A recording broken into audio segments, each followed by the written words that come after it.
Welcome back student in my YouTube channel Account Expert, and I am Santosh Misra. Student, this is the very important class for you. This is the basic concept of accounting. So I want your 100% attention. Okay student, we have already know the concept of debit and credit, and after that the meaning of account. What is the meaning of account? When we record all the transactions at one place regarding any particular item or person, that is called account. And in this video I will discuss the types of account, classification of account. So students, accounts have two types: personal account and impersonal account.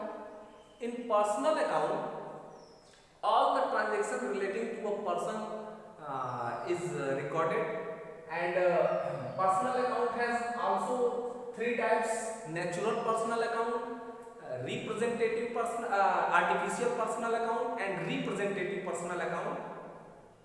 And in personal account have two types: real account and nominal account. In real account,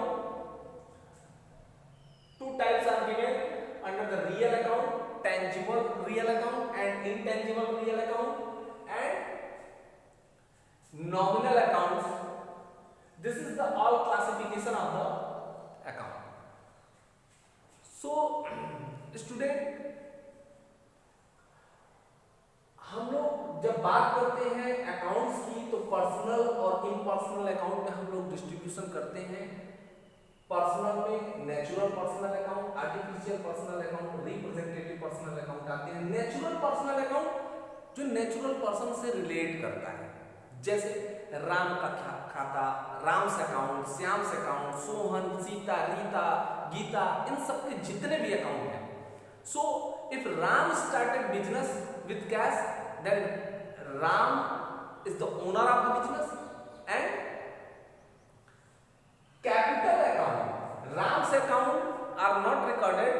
The name of account is capital account. तो owner के account को हम क्या बोलते हैं? वो capital का account है, क्योंकि capital is the liability for the business. वो बिजनेस के लिए लायबिलिटी है. क्यों? Because separate legal entity concept. Separate entity concept. अब हम बात करते हैं, तो कैपिटल अकाउंट हो गया.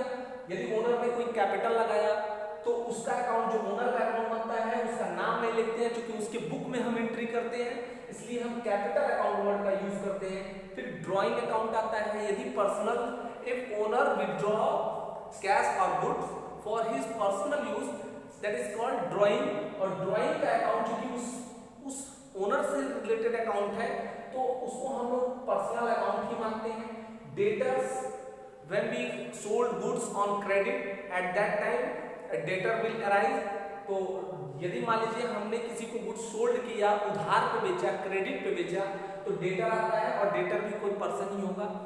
तो ये आपका, ये डेटर का अकाउंट भी नेचुरल पर्सनल अकाउंट में आता है. क्रेडिटर्स अकाउंट, क्रेडिटर्स अकाउंट भी नेचुरल पर्सनल अकाउंट के ही अंदर माने जाते हैं. राम का अकाउंट, सीता का अकाउंट, मोहन का अकाउंट, ये सारे पर्सन्स के account personal, natural personal account में, मतलब अंडर पर्सनल अकाउंट में आते हैं. अब किसी भी नाम के आगे यदि अकाउंट वर्ड नहीं लगता है, यदि लगाना होता है, तो हम लोग एपोस्ट्रोफी एस लगा के लगाते हैं, राम्स अकाउंट. नहीं तो बस केवल राम, ऐसे ओनली राम. तो अकाउंट वर्ड लगाना है तो एपोस्ट्रोफी एस लगा के हम लोग लगाएंगे, राम का अकाउंट. अब आर्टिफिशियल पर्सनल अकाउंट की हम बात कर रहे हैं. तो artificial personal account, these account have no physical existence. इनका कोई फिजिकल एग्जिस्टेंस नहीं होता है. These are created by the law. That's we call artificial personal account. तो ये इनका, ये कानून के द्वारा बनी है, तो इसलिए इनका कोई फिजिकल एग्जिस्टेंस नहीं होता है. हम उनको आर्टिफिशियल पर्सनल अकाउंट बोलते हैं. जैसे फॉर्म पार्टनरशिप में बनता है. Partnership is a relation between two or more person. which agree to share the profit of any business which is carried by all or any of them acting for all। तो ये partnership का जो partnership is collectively called form. तो partnership को हम लोग क्या बोलते हैं? फॉर्म बोलते हैं, और सेपरेटली उनको पार्टनर बोलते हैं। तो किसी यदि हम फॉर्म का अकाउंट, जैसे फॉर्म का अकाउंट सर नहीं समझ में आ रहा है, फॉर्म का अकाउंट जैसे सोहन इंटरप्राइजेस, ये एक फॉर्म है, और उस फॉर्म का अकाउंट जब हम बात करते हैं तो सोहन इंटरप्राइजेस का अकाउंट क्या हो जाएगा? ये हो जाएगा, ये हमने यहाँ पे किसी चार्टर्ड अकाउंटेंट फॉर्म है कृष्णा अनुराग कंपनी, तो वो नाम कंपनी बोले या कृष्णा अनुराग एसोसिएट, तो वो हमारा क्या है? ये आपका फॉर्म है, ये आर्टिफिशियल पर्सनल अकाउंट में ही आएगा। फिर कंपनी है, company is an artificial person having separate legal entity, perpetual succession and common seat. तो कंपनी जो है एक आर्टिफिशियल पर्सन है which is created by law. तो जितने कंपनी के अकाउंट हैं, जैसे आपका रिलायंस लिमिटेड हो गया, टाटा लिमिटेड हो गया, भेल हो गया, जितने भी कंपनियां हैं उन सब कंपनी का अकाउंट हम क्या मानते हैं? पर्सनल अकाउंट मानते हैं। अब बात करते हैं बैंक का अकाउंट का। तो बैंक जो होते हैं बेटा, बैंक आपके वो पर्सनल अकाउंट में ही आते हैं। जो कैश एट बैंक होता है हम उसको रियल अकाउंट मानते हैं, लेकिन बैंक का अकाउंट जैसे पीएनबी का अकाउंट, एसबीआई का अकाउंट, ये सब आपके पर्सनल अकाउंट में आते हैं, वो भी आर्टिफिशियल पर्सनल अकाउंट है। किसी यूनिवर्सिटी का अकाउंट, बीएचयू, डीयू, इन सारे यूनिवर्सिटी का अकाउंट, किसी गवर्नमेंट डिपार्टमेंट का अकाउंट, ये सब कुछ आपका आर्टिफिशियल पर्सनल अकाउंट के ही अंदर आता है। तो आपको अकाउंट पहचानना पड़ेगा, जो पर्सन से बात करता है वो पर्सनल अकाउंट। अब हम बात करते हैं रिप्रेजेंटेटिव पर्सनल अकाउंट। ये पर्सनल अकाउंट जो होते हैं वो कुछ पर्सन्स का को रिप्रेजेंट करते हैं। They present some few person, a group of person. जैसे हमने 4-5 लोगों की सैलरी नहीं दी, ये 4-5 लोग हैं, ये 3 लोग हैं, तीनों को मैंने अभी सैलरी नहीं दी, तो अब हम तीनों का अकाउंट यदि सेपरेट बात करते तो 3 हमको अकाउंट बनाना पड़ेगा। हम एक सैलरी नहीं दी है, तीनों का सैलरी नहीं दिया, तो हमने एक वर्ड यूज किया आउटस्टैंडिंग सैलरी अकाउंट। अब मैं एक अकाउंट बनाऊंगा आउटस्टैंडिंग सैलरी अकाउंट, और जितने लोगों का मैंने सैलरी नहीं दिया है उन सबको मैं एक अकाउंट में रखूंगा। तो यदि एक्सपेंस के आगे आउटस्टैंडिंग, ये बकाया है इतने लोगों की सैलरी, या कुछ लोगों को जिनको हम एडवांस दे दिए तो प्रीपेड सैलरी, तो वो पर्सन से ही रिलेट कर रहा है। कुछ लोग हैं जिनको एडवांस में पे कर दिया है तो प्रीपेड सैलरी। उसी तरह एक्रूड इंटरेस्ट, एक्रूड इंटरेस्ट क्या है? Outstanding salary liability, outstanding liability, prepaid asset है हमारे लिए। और एक्रूड जो इंटरेस्ट है, कमा लिए हैं which is earned but not received, कमा लिए हैं मिला नहीं है। और अनअर्न्ड इनकम, कमाए नहीं है लेकिन मिल गया है, इनकम रिसीव्ड इन एडवांस। तो ये जो चीजें होती हैं, यदि किसी भी एक्सपेंस में आउटस्टैंडिंग या प्रीपेड लग जाता है और यदि किसी इनकम में एक्रूड या अनअर्न्ड लग जाता है तो वो आपका रिप्रेजेंटेटिव पर्सनल अकाउंट बन जाता है। तो आप सैलरी देखकर ये मत सोचिएगा कि सर ये सैलरी तो एक्सपेंस है, एक्सपेंस तो आता नहीं है इसमें। सैलरी के आगे आउटस्टैंडिंग और प्रीपेड वर्ड जुड़ गया, इसलिए ये आपका रिप्रेजेंटेटिव पर्सनल अकाउंट बन गया है। तो ऐसे करके ये सारी चीजें, तो पर्सनल अकाउंट हम लोगों ने डिस्कस कर लिया। हाँ सर, फिर रियल अकाउंट। रियल अकाउंट्स जो होते हैं they represent to the assets, ये एसेट की बात करते हैं। जैसे इसमें टेंजिबल है, टेंजिबल जिसको हम विच कैन बी सीन और टच, जिसको हम देख सकते हैं, छू सकते हैं, वो हमारा टेंजिबल है। जैसे लैंड एंड बिल्डिंग का अकाउंट, प्लांट एंड मशीनरी का अकाउंट, फर्नीचर का अकाउंट, कैश का अकाउंट, मोटर व्हीकल है, स्टॉक है। स्टॉक क्या होता है? Those good which are lying unsold at the end of the year is called stock। मतलब जो बिना बिका हुआ रह गया वो हमारे लिए स्टॉक कहलाता है। तो इन सब का अकाउंट, ये चूंकि एसेट होते हैं, इनको हम देख सकते हैं, छू सकते हैं, तो ये हमारे क्या होते हैं? रियल टेंजिबल में, रियल में टेंजिबल में आते हैं, तो मतलब ये रियल अकाउंट्स होते हैं। तो कैश अकाउंट आपका छू सकते हैं, कैश छू सकते हैं, हाँ सर कैश आप छू सकते हैं, तो ये आपका रियल अकाउंट है। अब बात करते हैं इनटेंजिबल। ऐसे भी कुछ एसेट होते हैं, ये पूरा एसेट को डिनोट करता है बेटा, सारे एसेट्स, ये आपके एसेट्स इसमें आ रहे हैं। अब हम बात कर रहे हैं इनटेंजिबल का। तो इनटेंजिबल जो होते हैं वो गुडविल। गुडविल क्या है? Goodwill is the extra earning capacity. ज्यादा हम अर्न करने की क्षमता रखते हैं किसी दूसरे फॉर्म से, तो वो हमारे लिए गुडविल कहलाता है। गुडविल का नेम, फेम, रेपुटेशन ऐसे भी लोग बताते हैं, बट इसका एक्चुअल मीन होता है extra earning capacity. Name fame रख के क्या करेगा यदि हम एक्स्ट्रा अर्न नहीं कर पा रहे हैं तो वो नेम फेम जो हमको एक्स्ट्रा अर्न करवाने में मदद करता है उसको हम गुडविल बोलते हैं। इसको हम देख छू नहीं सकते हैं, हम बोले मेरी बहुत गुडविल है, अरे क्या गुडविल है, उसको देख सकते हैं क्या? नहीं। यदि हम ज्यादा कमा रहे हैं अपने नाम की वजह से तो वो मेरी गुडविल है। तो ये इनटेंजिबल एसेट्स है, और इनटेंजिबल एसेट ये रियल अकाउंट में आता है। उसी तरह पेटेंट, यदि हम किसी फार्मूले का पेटेंट करा लिए, पेटेंट करा लिए मतलब उस फार्मूले को केवल मैं ही, उस डिजाइन को मैं ही यूज कर सकता हूं, तो ये हमारे लिए वैल्यूएबल एसेट्स हैं। ये सब एसेट्स हैं हमारे लिए। फिर कॉपीराइट, बुक्स वगैरह जो भी पब्लिश होते हैं तो कॉपीराइट रहता है, तो उसको गाने का भी कॉपीराइट होता है। एक मूवी का गाना दूसरे मूवी में नहीं लिया जाता है, तो ये सब आपके कॉपीराइट्स जो होते हैं ये भी आपका रियल अकाउंट में आता है।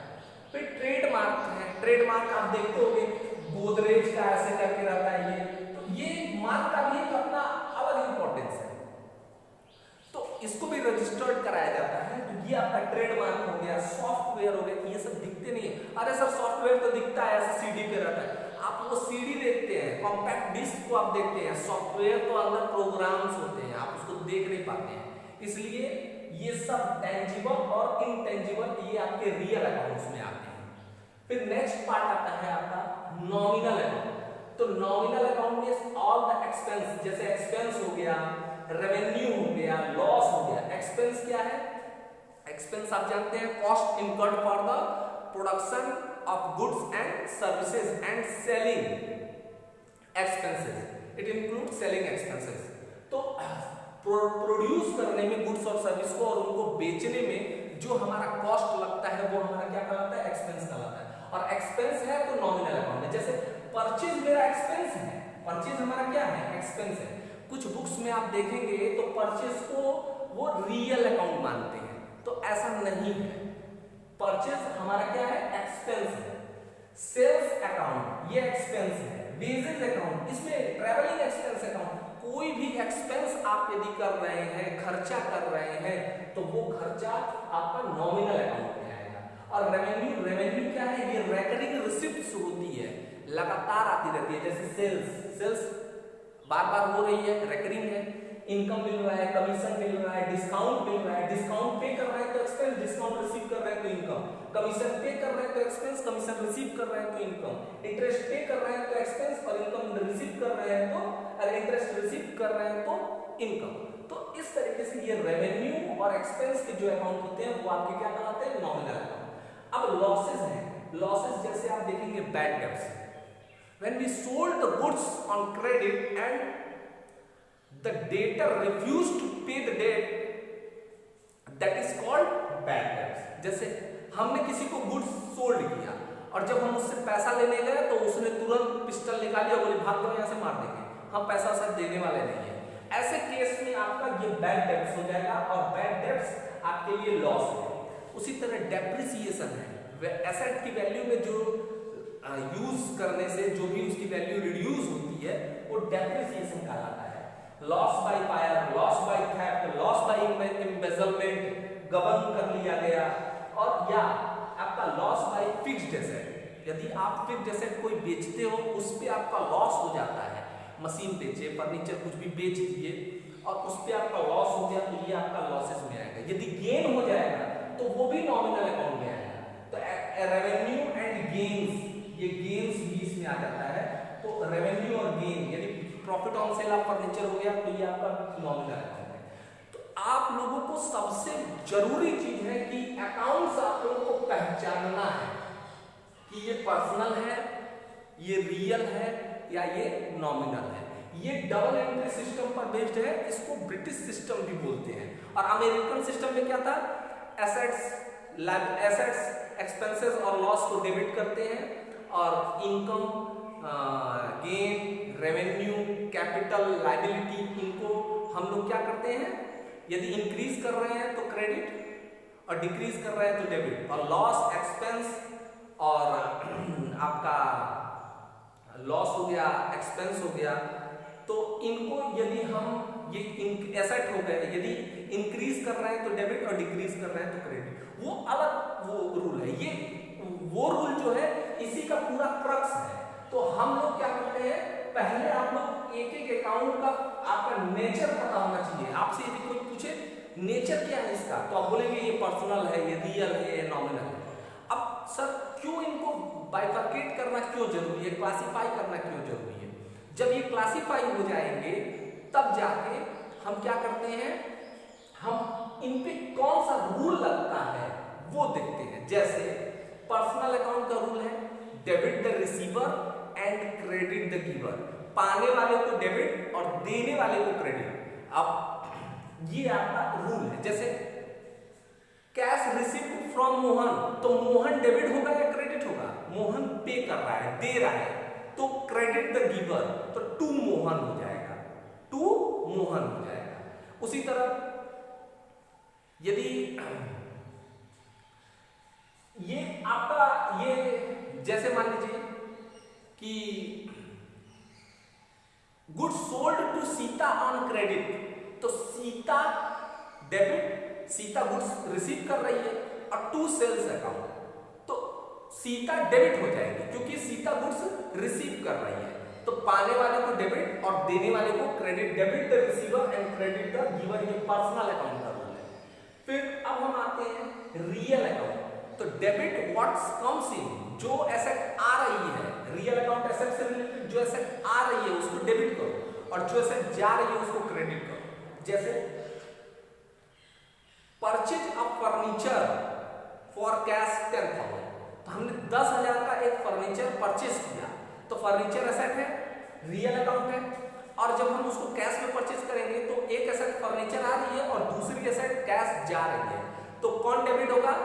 डेबिट व्हाट्स कम्स इन, जो डेबिट जो आ रहा है एसेट, तो फर्नीचर आ रही है, फर्नीचर डेबिट, और कैश जा रहा है तो कैश क्रेडिट। तो ये चीज है। यदि हमको कैश रिसीव हो रहा है, मोहन से कैश रिसीव हुआ, तो cash receive from Mohan, then cash account debit, cash आ रहा है इसलिए वो डेबिट होगा, और टू मोहन, तो मोहन क्या है, ये पर्सनल अकाउंट है सर। अब देखेंगे इस पे रूल क्या लग रहा है कि ये देने वाला है या पाने वाला है, रिसीवर है या गिवर है, तो मोहन गिवर है, तो आपका टू मोहन हो जाएगा। तो cash account debit to Mohan, being cash received from Mohan, ये चीज हो गया। तो इस तरह आप पर्सनल और रियल अकाउंट का समझ के, पर्सनल अकाउंट में debit the receiver and credit the giver, real में all the debit what comes in and credit what goes out, और जो नॉमिनल अकाउंट है लास्ट वाला, all the expenses and losses are debited and all the revenue and gain are credited। तो कोई भी expense होता है तो उनको हम क्या करते हैं, यदि एक्सपेंस है, एक्सपेंस हो रहा है, लॉस हो रहा है, इंक्रीज कर रहा है, एक्सपेंस हो रहा है मतलब एक्सपेंस जो है इंक्रीज कर रहा है, ये सब आपका डेबिट हो जाएगा। और यदि रेवेन्यू है, जैसे आप परचेस करते हो, परचेस गुड्स फॉर कैश, तो परचेस अकाउंट डेबिट, गुड्स क्या है जिसमें हम बिजनेस कर रहे हैं, तो यदि हम परचेस कर रहे हैं तो purchase account debit to cash, क्योंकि हमारे पास परचेज मेरा एक्सपेंस हो रहा है और कैश हमारे यहाँ से जा रही है, तो टू कैश हो जाएगा।